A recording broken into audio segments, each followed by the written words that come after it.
Hello friends, Jai Bharat, Jai Hindustan. I am Mayank Rajesh and you are watching Info and Study. Friends, today we are going to discuss about the first foreign invasion or external invasion in ancient India. आज हम बात करेंगे प्राचीन भारत में प्रथम बाहरी आक्रमण की। ठीक है, देखिए दोस्तों, हमने इसके पहले जो टॉपिक खत्म किया था, it was a very very important topic, that is the success of Magadh, और यू में से मगध का उत्कर्ष।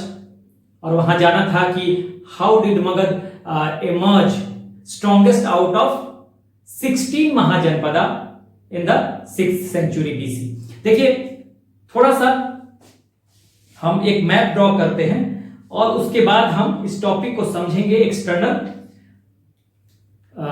एग्रेशन को या एक्सटर्नल इन्वेजन को। ठीक है, तो ईरानी आक्रमण था जो पहला जो प्राचीन भारत में हुआ था, वो ईरानी आक्रमण था। इसको हम समझेंगे और इसके बारे में हम जो कुछ इंपॉर्टेंट बातें हैं वो भी हम नोट डाउन करेंगे। तो पहले मैं थोड़ा बना लेता हूं ये एक मैप।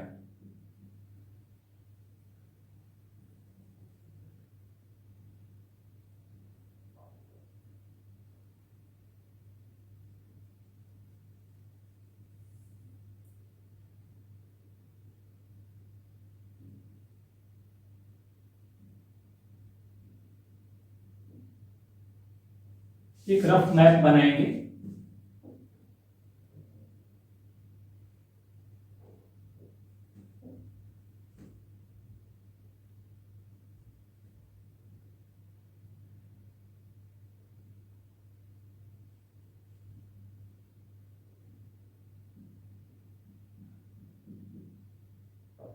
मैप बहुत अच्छा बने जरूरी नहीं है, बस हमें टॉपिक को समझना है, तो इसलिए एक रफ मैप हमने बना लिया। ठीक है, अब देखिए, हमने ये जाना था कि कुछ महाजनपद थे, सारे महाजनपद को मैं नहीं बनाऊंगा, जो आपको समझना है वो मैं बनाऊंगा। कि जिस समय हमने जब महाजनपद पीरियड को पढ़ा था और हमने जब मगध का उत्कर्ष पढ़ा, तो हमने ये जाना कि कैसे मगध महाजनपद जो यहां था, वो जिस समय पूर्वी भारत में, आप समझिएगा किस तरह से उसने अपने आप को काफी मजबूती के तौर पर अपने आप को उभारा। किन महाजनपदों के खिलाफ? कौशल महाजनपद के खिलाफ, वज्जी महाजनपद के खिलाफ, अवंती के खिलाफ, काशी और अंग के खिलाफ। ठीक है, तो जिस समय, देखिए मैं आपके लिए बना देता हूं, ये देखिए, ये यहां पर वत्स हो गया, वत्स महाजनपद। उसके बाद ये थोड़ा मैं बड़ा बना देता हूं, ये काशी हो गया, फिर ये मगध हो गया और ये अंग हो गया। यहां पर देखेंगे तो ये अवंती हो जाएगा। मालवा, राजस्थान का कुछ मालवा का क्षेत्र पड़ेगा और कुछ मध्य प्रदेश का क्षेत्र पड़ेगा, ये अवंती का जो क्षेत्र होगा। ठीक है, यहां पे होगा कौशल हिमालय की तराई में। ठीक है, हिमालय की तराई में। और ये उसके बाद मल होगा, मैं मल नहीं बना रहा हूं, यहां पे वज्जी बना रहा हूं। ठीक है, वज्जी महाजनपद, वज्जी यहां पर लगभग ये कौशल के बाद मल होगा। देखिए यहां पे मैं बनाता हूं, ये हिमालय की तराई में कौशल, और कौशल के बाद बीच में मल्ल होगा, मल्ल महाजनपद, और ये हो जाएगा आपको वज्जी महाजनपद, जो 8 राज्यों की, it was a confederacy of 8 states, 8 राज्यों का एक संघ था। तो देखिए, ये जो मगध महाजनपद है, ठीक है, ये मगध महाजनपद खासकर 6th सेंचुरी बीसी में जो 4 हम कहेंगे कि स्ट्रॉन्गेस्ट थे, वो ये मगध है, अवंती है, वत्स है और ये कौशल है। तो इसको मैं थोड़ा बड़ा बना देता हूं, चारों को लगभग बराबर बना देता हूं कि 4, ये देखिए, ये मैं छोटा सा मैंने वज्जी बना दिया, वज्जी की बड़ा ही था। और ये जो है, ये कौशल हो गया, अवंती हो गया, मगध हो गया, ये वत्स हो गया। ठीक है, तो देखिए, ये मगध लाइन से समझ लीजिए, वत्स गंगा जमुना सरस्वती के कॉन्फ्लुएंस पे इलाहाबाद के आसपास, ये इलाहाबाद का क्षेत्र है ये। उसके बाद ये काशी हो गया, उसके बाद ये मगध हो गया, ये अंग हो गया। ठीक है, ये अवंती हो गया, आज के राजस्थान का कुछ मालवा का क्षेत्र और मध्य प्रदेश का क्षेत्र लिए हुए। ये कौशल हिमालय की तराई में फैजाबाद और नेपाल वाला कुछ एरिया लेगा ये, ठीक है। ये है वज्जी, जिसमें मुजफ्फरपुर, सीतामढ़ी, आज का बिहार का जो क्षेत्र है, दरभंगा, शिवहर, ये सब क्षेत्र आता है। बीच में मल्ल पड़ता था, उसकी बात अभी हमें नहीं करनी। तो मैं ये कह रहा था कि मगध ने क्या किया कि जिस समय मगध 6th सेंचुरी बीसी में मगध जो था वो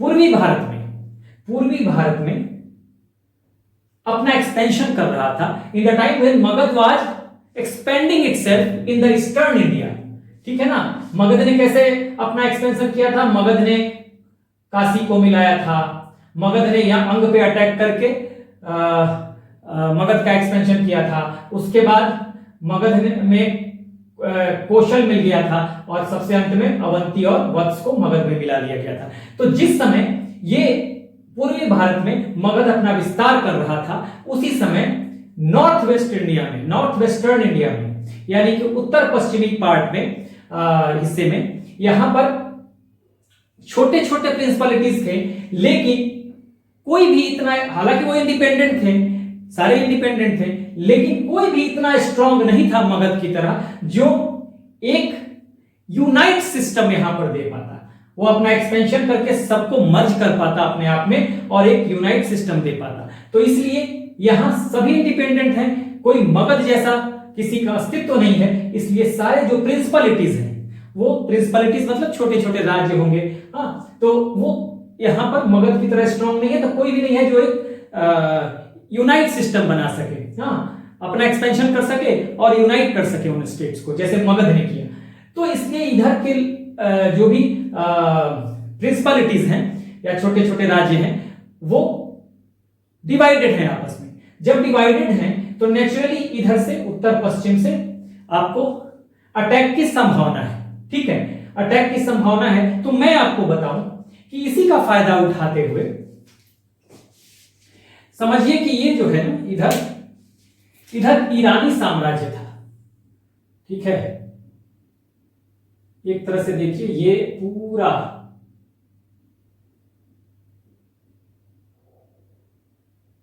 ये ईरानी साम्राज्य था, ठीक है। आज के ईरान से तुलना मत कीजिएगा, उस समय ईरान ने बहुत सारे क्षेत्रों को इधर भी जीता था, तो इसलिए थोड़ा बड़ा ही था।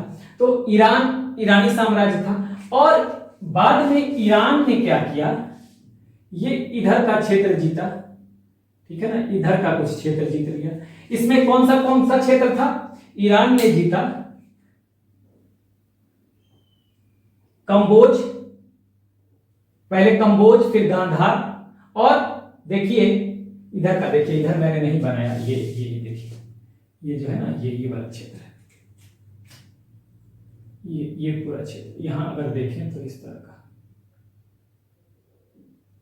और ये जो है ना, ये देखिए, तो यहां का कुछ सिंध तक का क्षेत्र इसमें इस तरह का ईरान ने इधर का जीत लिया था। इसमें इधर का क्षेत्र जो है, तो सारा पाकिस्तान नहीं था, सिंध था।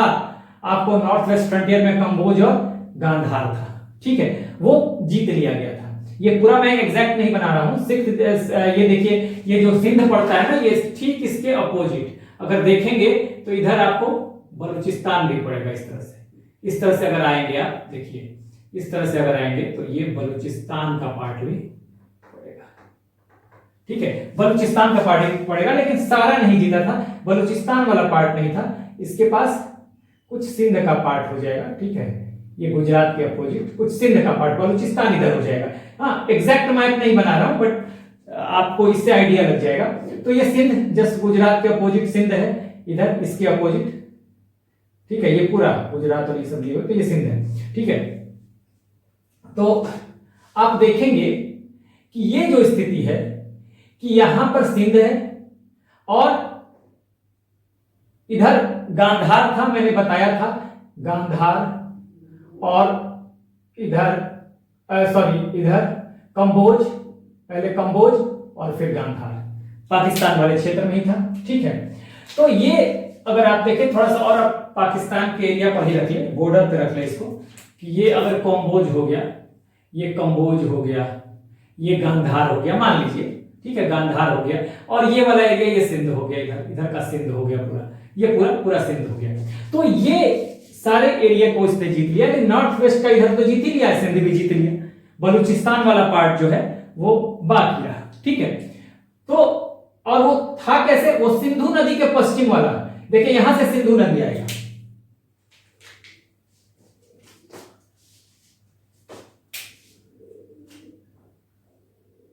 यहां से सिंधु नदी आप देखेंगे west of the Sindhu river, देखिए ये सिंधु रिवर है, ये अगर आप देखेंगे तो ये सिंधु रिवर है।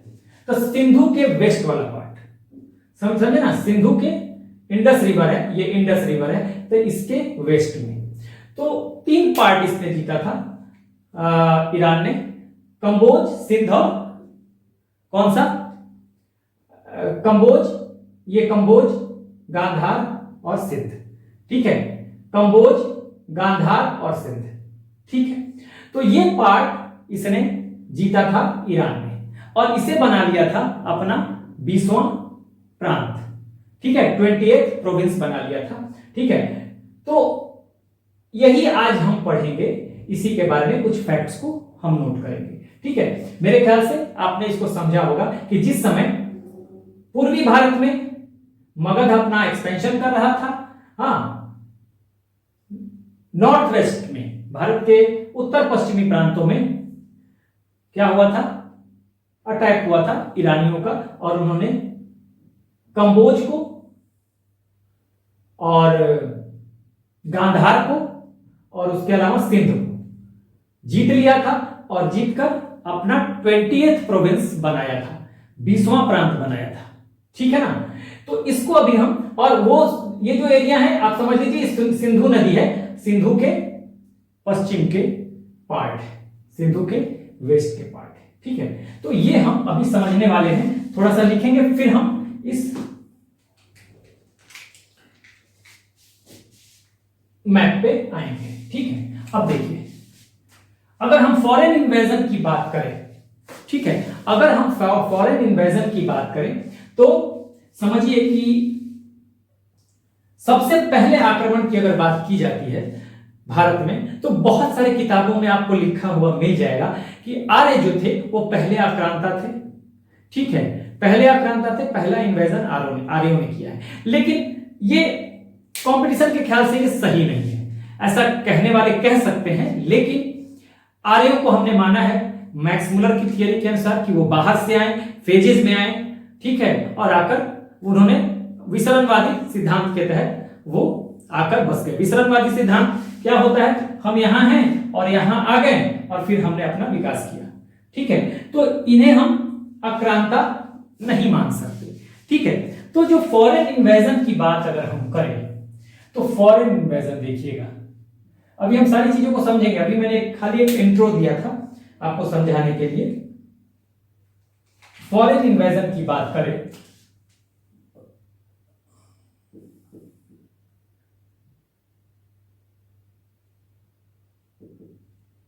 फॉरेन इन्वेजन, तो हम आर्यों को भूल जाएं, ठीक है। हम 2 बात करेंगे। एक बात हम करेंगे, हमारे यहां 2 अटैक होंगे, एक होगा ईरानी होगा, प्राचीन भारत की बात कर रहे हैं, ठीक है, और दूसरा आक्रमण जो होगा वो ग्रीक या यूनानी, ग्रीक या यूनानी, ठीक है। ये होगा 516 बीसी में, ठीक है, और ये होगा 326 बीसी में। पहले 2 आक्रमण की बात कर रहा हूं, ठीक है। फॉरेन इन्वेजन एक है ईरानी होगा 516 बीसी में, दूसरा 326 बीसी में होगा। हाँ, यहां पे डायरियस फर्स्ट का इन्वेजन होगा, और इधर ग्रीक वाले में अलेक्जेंडर द ग्रेट, सिकंदर महान, वो आएगा, ठीक है। आज हमारा जो टॉपिक है ईरानी आक्रमण, ठीक है ना। 2 आक्रमण होंगे, हाँ, बाहरी आक्रमण, पहले 2 आक्रमण की बात करें, बाहरी आक्रमण की। हाँ, तो हम बात करेंगे एक ईरानी इन्वेजन की और दूसरा ग्रीक यानी कि यूनानी इन्वेजन की। ठीक है, यहाँ यूनानी आप हिंदी में लिख लीजिए, कहीं कंफ्यूजन हो। यूनानी आक्रमण जो कि 326 बीसी में सिकंदर करता है। ठीक है, तो यहां पर जो आज हम चर्चा करने जा रहे हैं ईरानी आक्रमण की चर्चा करेंगे। हाँ, अगले वीडियो में हम आएंगे तो इसकी चर्चा करेंगे। हाँ, कैसे आक्रमण हुए, हाँ कारण क्या था वो हम देखेंगे और उसके इंपैक्ट क्या रहे। ठीक है, तो इन सब चीजों को समझने की कोशिश करेंगे। तो सबसे पहले आज हम देखते हैं ईरानी आक्रमण। ठीक है, तो ईरानी आक्रमण की अगर हम बात करें तो यहां पर देखिएगा, ईरानी आक्रमण किया था किसने? ईरानी आक्रमण किया था सबसे पहले, इसका नाम है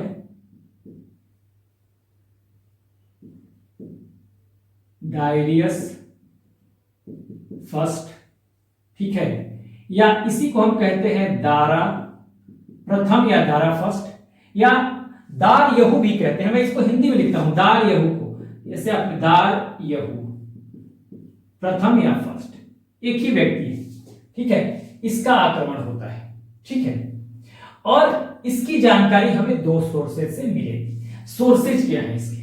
ठीक है, दो सोर्सेज मेनली, एक पुरातात्विक यानी आर्काइयोलॉजिकल और दूसरा लिटरेरी सोर्सेज। ठीक है, तो ये जो आप देखेंगे तो इस आक्रमण के अगर हम सोर्स की बात करें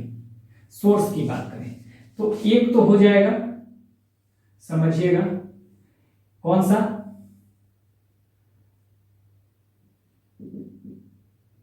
आर्कियोलॉजिकल यानी पुरातात्विक, और दूसरा हो जाएगा लिटरेरी यानी कि साहित्यिक। अब यहां पर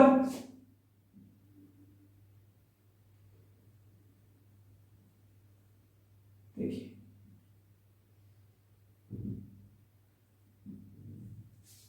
तीन सोर्सेस की बात कही गई है, इंस्क्रिप्शंस की बात कही गई है। पहला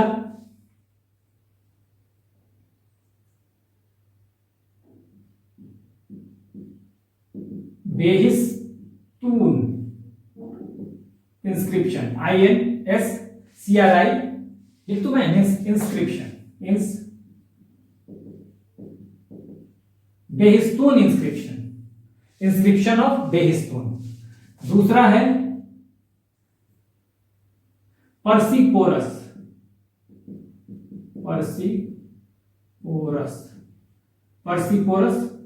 इंस्क्रिप्शन। ठीक है, इंस्क्रिप्शन। और तीसरा है नक्शी रुस्तम, याद रखिएगा, नक्शी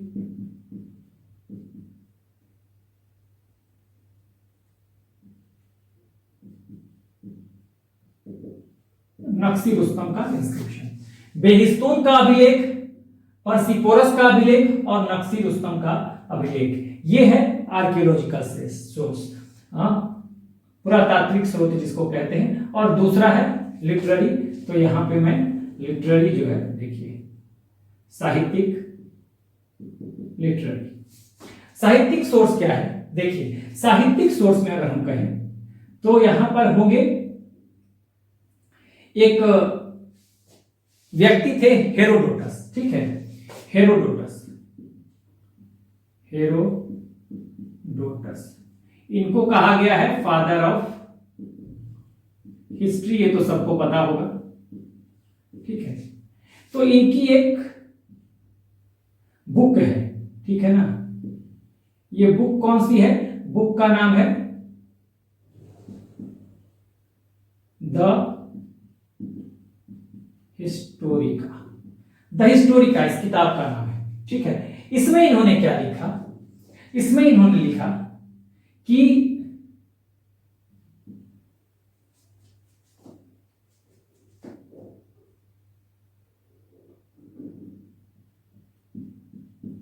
दारा फर्स्ट, यही दारा फर्स्ट या डायरियस फर्स्ट बोलिए या दार यहू प्रथम बोलिए, कुछ भी बोलिए। हाँ, दारा फर्स्ट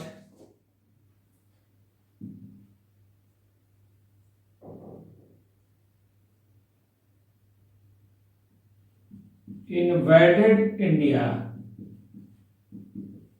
ठीक है, इन्होंने कहा कि Dara first invaded India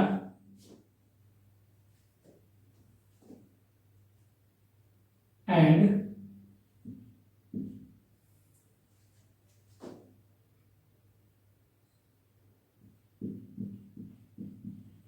annexed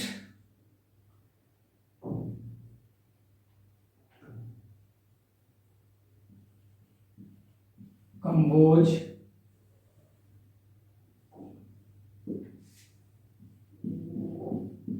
Gandhara and Sindh इन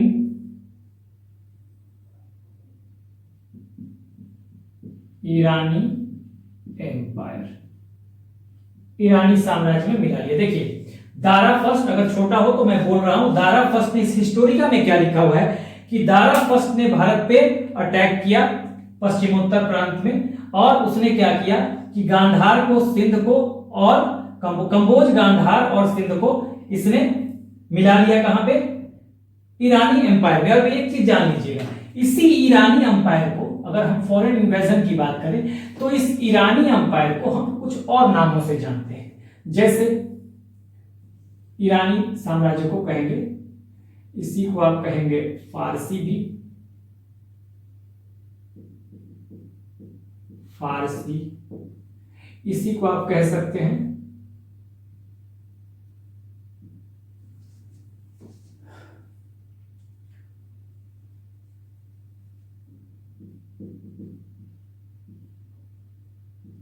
फारसी, इसी को आप कहेंगे पारसिक भी कहते हैं, पारसिक भी कहते हैं, ठीक है। इसी को आप कहते हैं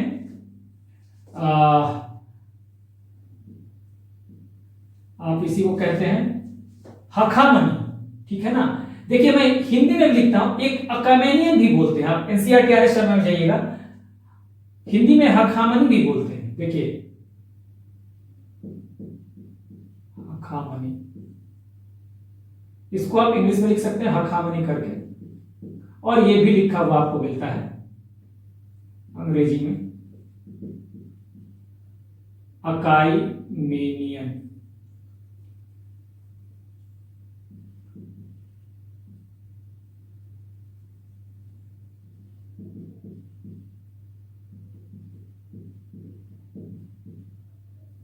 ये सारे जो साम्राज्य हैं ये ईरान के लिए ही कहे जाएंगे, ठीक है।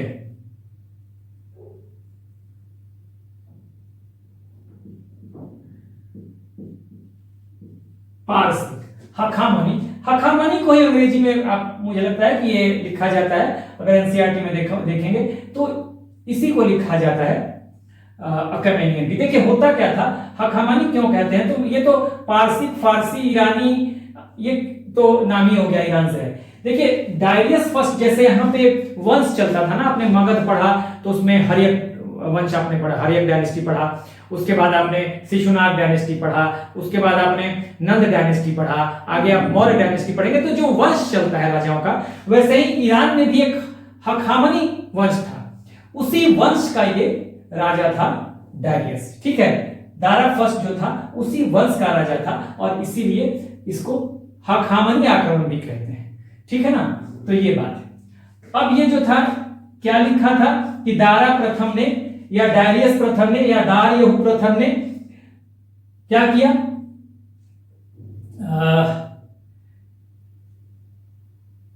इन्वाइट किया भारत में, हाँ भारत में इन्वेजन किया, आक्रमण किया, और उसने कंबोज को, गांधार को और सिंध को ईरानी साम्राज्य में मिला लिया। यानी कि कंबोज को, गांधार को और सिंध को ईरानी साम्राज्य में मिला लिया, और वो इंडस के पश्चिम वाला पार्ट, ठीक है ना। यानी देखिए एक तरह से पंजाब का पार्ट आएगा, आज भारत में नहीं पड़ेगा, उस समय भारत में पड़ता था, क्योंकि आज तो ये पाकिस्तान बिल्कुल अलग है। तो ये आपको देखिए कि सिंध के पश्चिम वाला पार्ट है सारा, ठीक है ना। तो ये ध्यान रखिएगा। तो ये आपको ध्यान रखना है कि किन किन पार्ट को मिलाया। तो ये जो पार्ट है इस तरह से देखिए, थोड़ा इसको अंदर ही बना लीजिए, ये पार्ट अगर थोड़ा अंदर ही हम बना लें इसको इस तरह से, ये हो गया कंबोज, ये हो गया, थोड़ा आइडिया के लिए कंबोज गांधार, ठीक है। इस तरह से कुछ हम बना लेते हैं।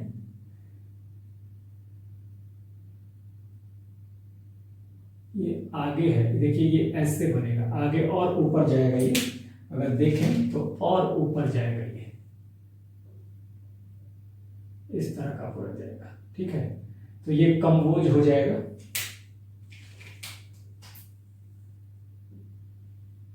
कम्बोज इस तरह से देखिए, कम्बोज यहां पर आ जाएगा, गांधार, इस तरह से ऑलमोस्ट इस तरह का मैप बनेगा। मैंने महाजनपद भी पढ़ाया था, तो ये चूंकि मुझे बताना है, तो ये 3 पार्ट जो था ना, ये जो है, तो यानी कि इसने, दारा ने कौन कौन सा पार्ट जीता?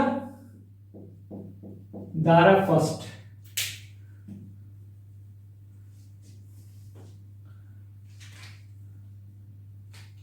दारा फर्स्ट ने जीता।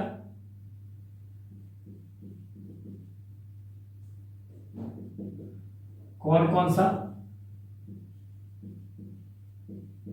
Kamboj,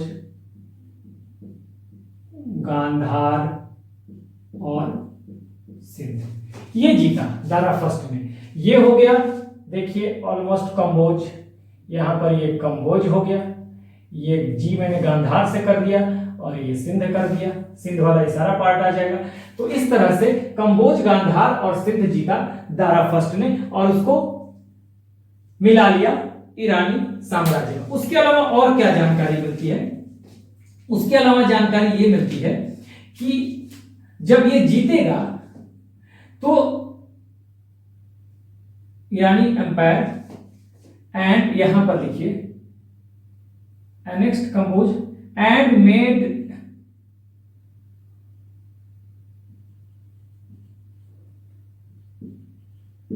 this area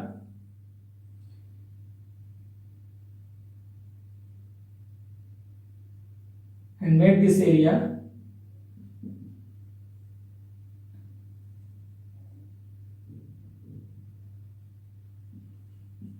the 20th province and पहले यहां पे मैं लिख देता हूं मिलाया। ठीक है, और इसके बाद मैं ये मिला लेगा, और इसमें जानकारी और भी मिलती है कि ये कंबोज,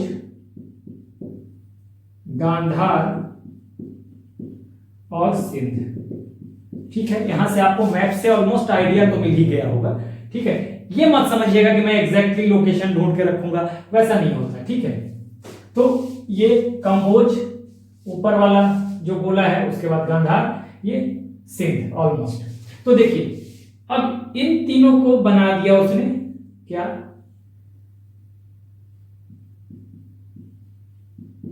ट्वेंटी प्रोविंस ऑफ ईरानी अंपायर।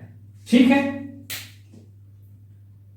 20वां प्रोविंस इसने ईरानी अंपायर का बना दिया, और इन तीनों क्षेत्रों से इसको जो टैक्स मिलता था, रेवेन्यू या ट्रिब्यूट जो भी कहिए, यहां से जो इसको रेवेन्यू मिलेगा, रेवेन्यू जो मिलेगा वो 360 टैलेंट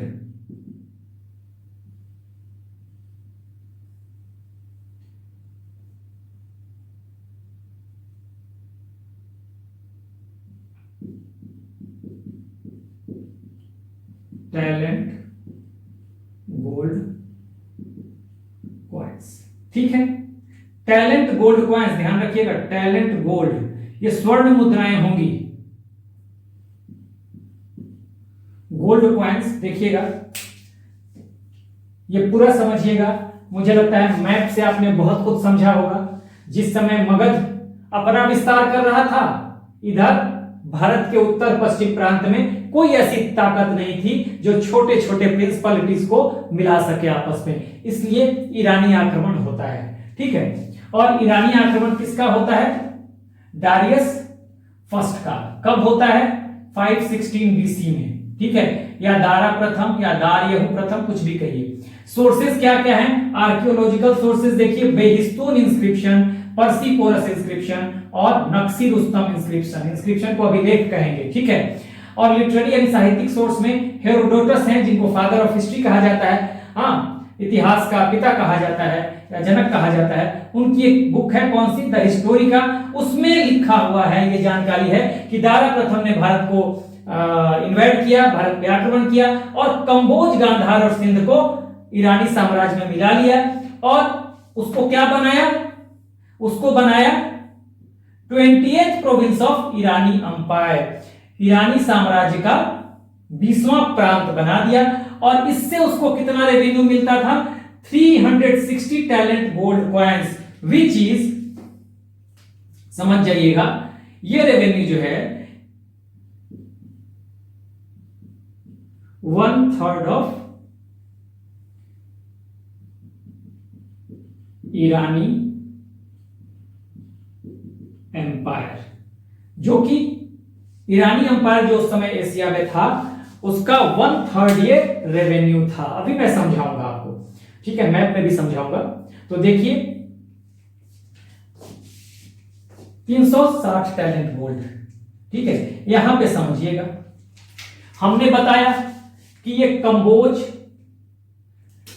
दारा ने कौन कौन सा क्षेत्र जीता, तो दारा ने जीता कंबोज, गांधार, सिंध, यहां मैंने लिख दिया है, ठीक है, कंबोज, गांधार और सिंध।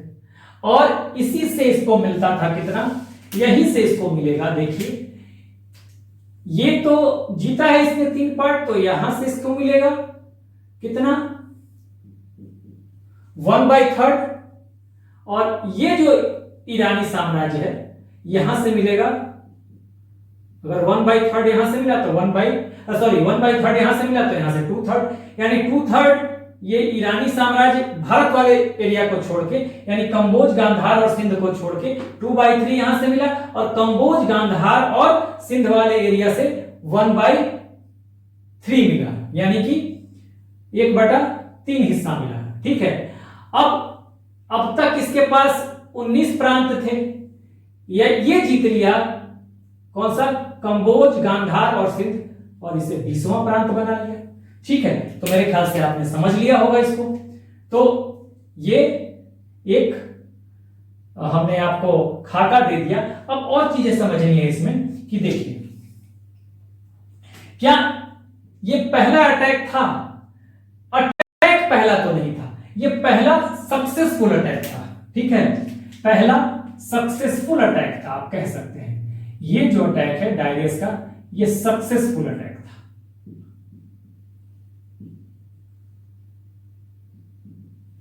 सक्सेसफुल अटैक,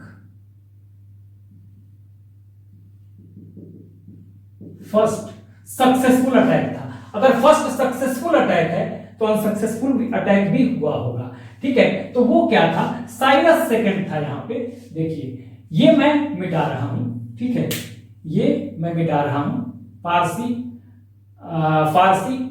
खखामनी अकमेनियन, ये आप लिख लीजिएगा, ठीक है, ये मैं मिटा रहा हूं और यहीं पे मैं लिखूंगा कि जो पहला आक्रमण जो हुआ था, इसके पहले भी एक आक्रमण हुआ था।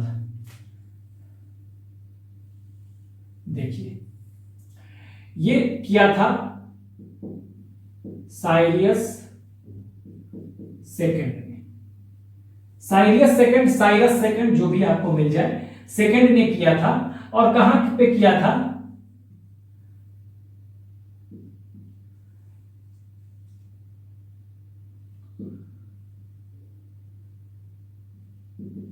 At Hindu Kush region of Afghanistan, but this attack was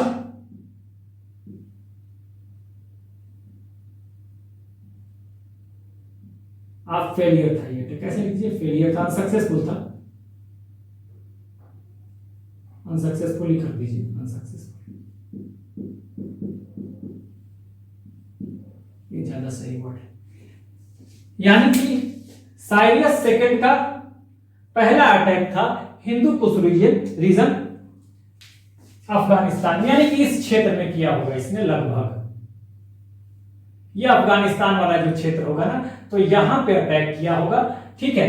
तो यहां पर किया होगा, तो ये अनसक्सेसफुल अटैक था, ठीक है। अनसक्सेसफुल अटैक था। ये देखिए,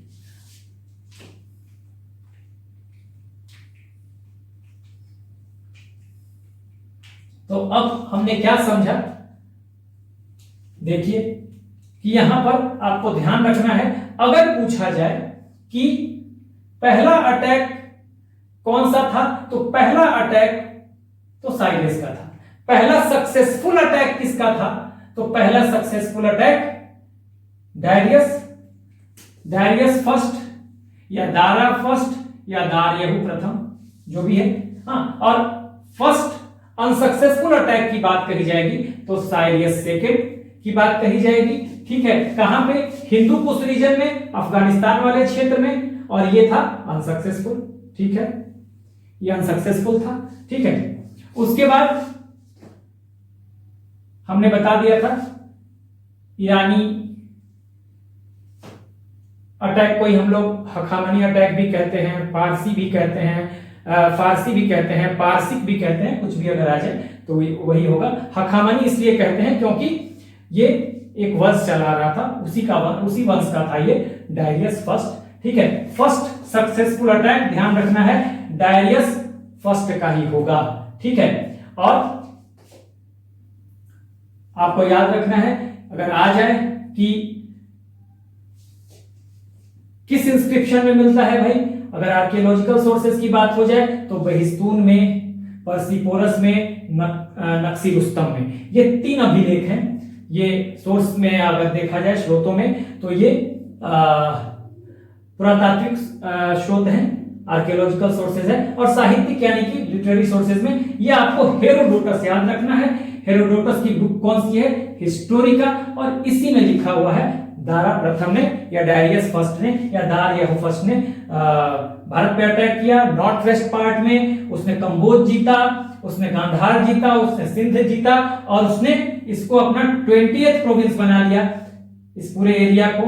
हाँ, और इससे इसको रेवेन्यू मिलता था 360 टैलेंट गोल्ड कॉइंस। रेवेन्यू कहें, टैक्स कहें, ट्रिब्यूट कहें, कुछ भी कहें, कर कहें। और ये कितना था, 1/3 ऑफ ईरानी एम्पायर।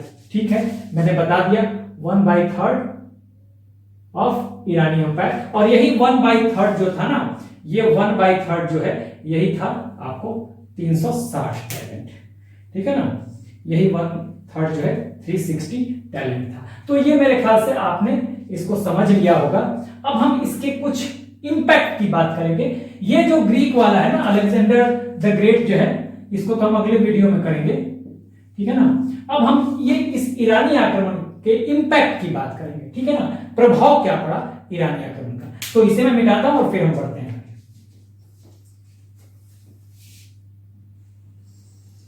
चलिए, अब हम इस ईरानी इन्वेजन के प्रभावों को, इंपैक्ट को देखते हैं।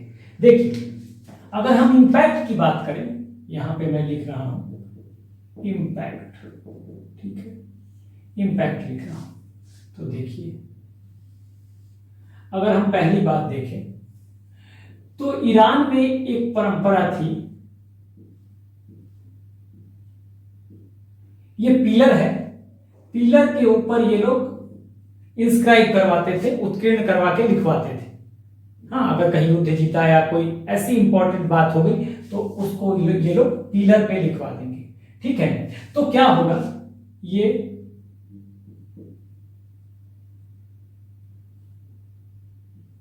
पिलर इंस्क्रिप्शन,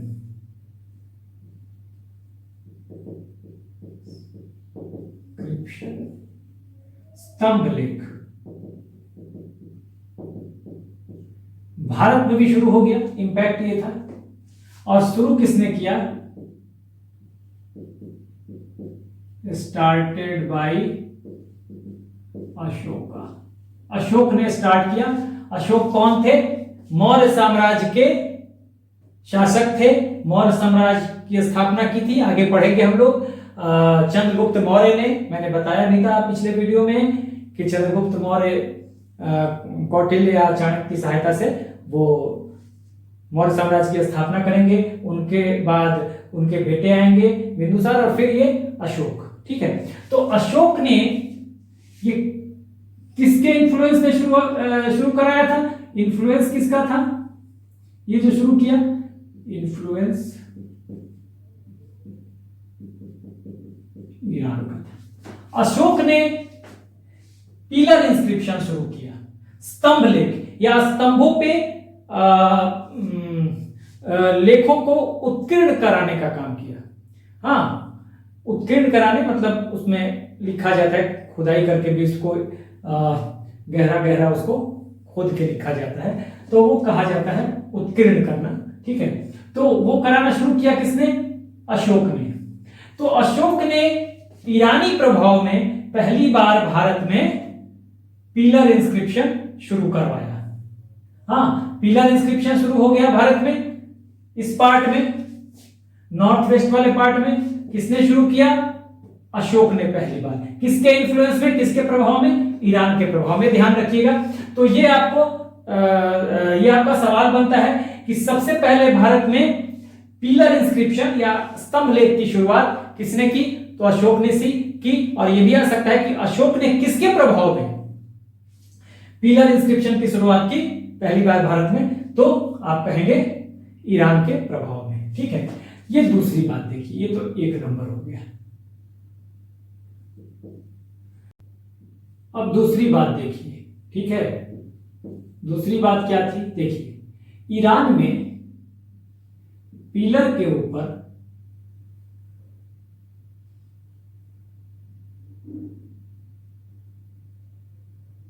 ये बेल शेप यानी घंटे की तरह का कुछ कंस्ट्रक्शन होता था। तो ये बेल शेप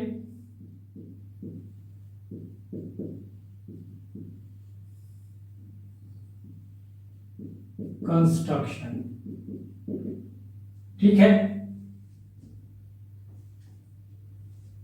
तो जो स्तंभ लेख है ये भी घंटे की आकार की जो आकृति लगी हुई है, बेल शेप कंस्ट्रक्शन मतलब घंटाकार आकृति। ठीक है, इसको आप हिंदी में लिख सकते हैं, घंटाकार आकृति। तो ये भी जो है स्टार्टेड बाय अशोका, इन्फ्लुएंस किसका था, यहीं पे कर दीजिए, अशोका किसके इन्फ्लुएंस से, तो ईरान के इन्फ्लुएंस से। ठीक है, क्लियर, ईरान के इन्फ्लुएंस। ठीक है, उसके बाद तीसरा, हमने अभी कहा था ना कि कंबोज गांधार सिंध को जीतकर अपना 20वां प्रांत बनाया। समझिएगा, ये क्या करते थे, ईरान में ये प्रचलन था कि कोई क्षेत्र है ना, तो इसको ये ऐसे बांटेंगे, तो इस क्षेत्र को ये प्रोविंस में बांट देंगे, प्रांतों में बांट देंगे, तो इसको कहते थे छत्रपी। ऐसे इस प्रोविंस को कहेंगे, प्रांत को छत्रपी, और जो वहां का राजा होगा, जो मुखिया होगा, उसको कहेंगे छत्रप। और इस छत्रपी का जो किंग होगा या राजा या मुखिया जो भी कह लीजिए, ये कहलाता था छत्रप। ठीक है, छत्रपी और छत्रप। तो ईरान के प्रभाव से ही भारत में भी आगे आप देखेंगे शक आएंगे, कुषाण आएंगे, यमन आएंगे। यमन इंडो ग्रीक कुषाण थे और सीथियन शकों को कहा जाता था। तो ये सब आएंगे बाद में, मौर्य साम्राज्य के बाद। तो भारत में भी छत्रप व्यवस्था की वो लोग नींव रखेंगे, और ये कहा जाता है कि इसकी नींव और इसका ओरिजिन क्या था, छत्रप व्यवस्था का, ये ईरान ही था। ठीक है, तो आप लिख सकते हैं त्रपी एंड त्रप सिस्टम। इसका ओरिजिन कहां से था, ओरिजिन कहां पे, इन इंडिया देखने को मिलेगा, और ओरिजिन क्या था इसका, ईरान था। ठीक है ना, यहां पे मैं लिख देता हूं छत्रप कहेंगे, छत्रपी, और इसको कहेंगे छत्रप। ठीक है, अब चौथे नंबर पे आइए, ये समझ गए आप, क्षत्रप और क्षत्रपी क्या थे? क्षत्रपी किसी प्रांत को कहते थे ये लोग, प्रोविंस को, और वहां का जो हेड होगा, राजा होगा, उसको क्षत्रप कहा जाता था। ठीक है, उसके बाद कुछ कॉइन्स प्रचलन में आए, कॉइन्स प्रचलन में आए नॉर्थ वेस्टर्न इंडिया में, उत्तर पश्चिमी भाग में भारत के। वो कॉइन्स दो तरह के थे, एक थे डेरिक, डेरिक ये गोल्ड के थे, और एक था सिग्लोई, सिग्लोई ये सिल्वर के थे। इसमें क्या था कि सिग्लोई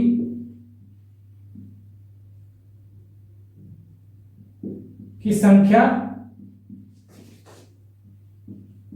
डेरिक से ज्यादा थी, जो सिक्के थे यहां पर। तो ये कुछ सिक्कों का प्रचलन हुआ ईरान के प्रभाव से ही। पांचवा हम देख लेते हैं, पांचवा पॉइंट क्या हो सकता है। देखिए, अब ईरानी जब आएंगे, इधर से आए, तो कुछ नॉर्थ वेस्ट में रूट्स भी मतलब डिस्कवर किया उन्होंने। ठीक है, तो डिस्कवर करने का मतलब जिस रास्ते से वो होकर आए, उन रास्तों के बारे में पता चला, तो इससे ट्रेड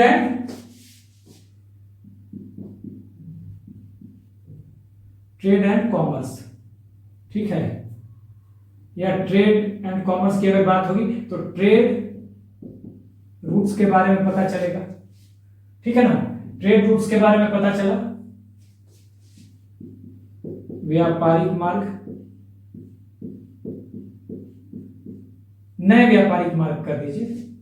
हाँ, trade routes, new trade routes ऐसे कर दीजिए।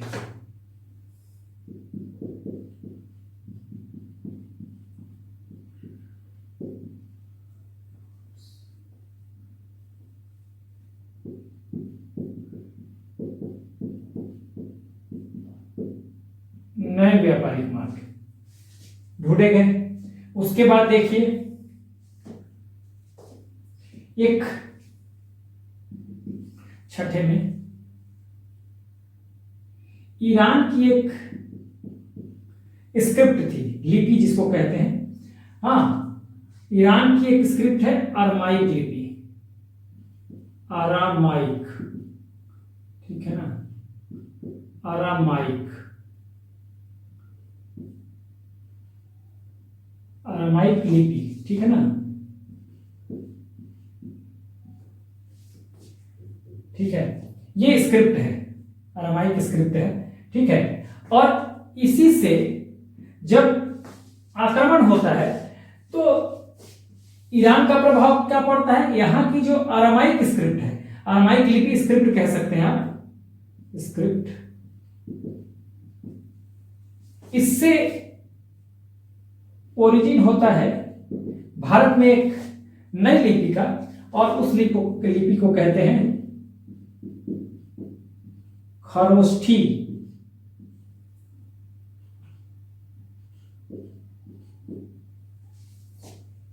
खरोष्ठी लिपि, ठीक है ना, ये लिपि खरोष्ठी है, खरोष्ठी लिख लीजिए, खरोष्ठी लिपि। और खरोष्ठी जो है, आप इसको खरोष्ठी ऐसे भी लिख सकते हैं, खर इंग्लिश में वही रहेगा, खरोश, खरोष्ठी।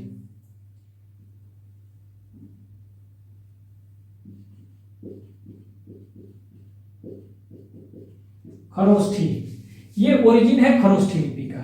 ठीक है, खरोष्ठी स्क्रिप्ट।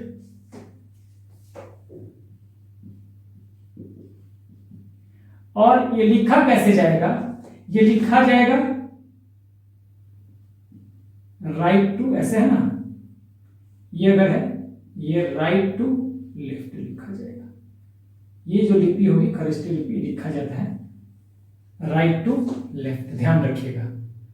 कैसे, दाहिने से बाएं। ठीक है, ये खरोष्ठी लिपि। अब सातवीं एक और चीज लिख लीजिए आप।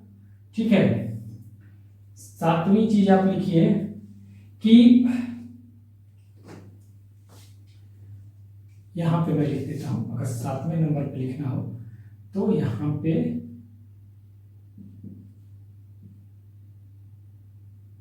देखिए, ईरानियों ने जब आक्रमण किया तो पता चला भारत के वेल्थ के बारे में कि भारत जो है बहुत यहां पर बहुत ही वैभवशाली है। ठीक है, भारत जो है, भारत के पास अपार धन है। तो उससे भी इन्फ्लुएंस होके जो अगला इन्वेजन होगा, ये ईरानियों ने, ईरानी इन्वेजन से क्या हुआ, ठीक है, कि ईरानी इन्वेजन से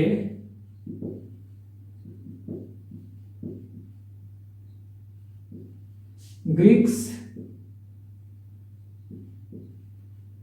knew about the wealth of India. ठीक है ना, और इसी से इंफ्लुएंस होके क्या होगा आगे, अलेक्जेंडर, ये वन ऑफ द फैक्टर है।